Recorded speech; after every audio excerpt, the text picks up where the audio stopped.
عشق کی خیر وہ پہلی سی ادا بھی نہ سہی، زیادہ پیمائی تسلیم رضا بھی نہ سہی، مضطرب دل صفت قبلہ نما بھی نہ سہی، اور پابندی آئین وفا بھی نہ سہی۔ کبھی ہم سے کبھی غیروں سے شناس آئی ہے، بات کہنے کی نہیں تو بھی تو ہر جائی ہے۔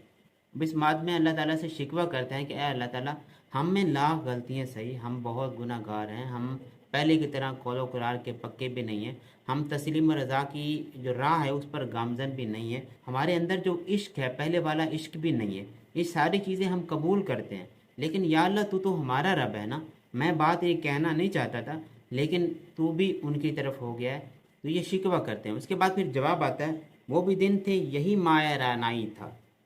نازش موسم گل لالہ صحرائی تھا، جو مسلمان تھا اللہ کا سودائی تھا، کبھی محبوب تمہارا یہی ہر جائی تھا، کسی یکجائی سے اب عہد غلامی کر لو، ملت احمد مرسل کو مقامی کر لو۔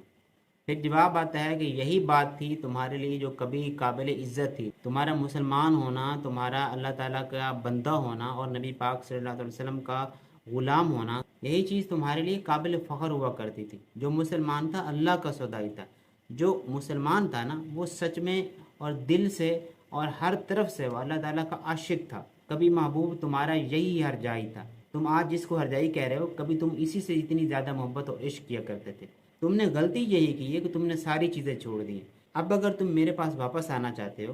میرے سے وہی محبت اور وہی عشق اور وہی اپنی اندر جو عظمت ہے نا وہ چاہتے ہو نا، تو تم اس کا ایک ہی راستہ ہے کہ کسی یکجائی سے اب عہد غلامی کر لو، کسی ایک کے غلام ہو جاؤ، کسی ایک کے ہو کے رہ جاؤ۔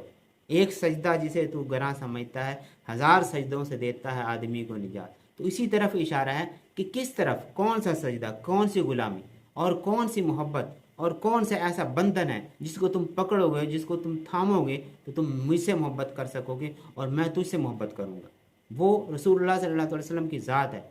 کہ ان کی غلامی اختیار کر لو،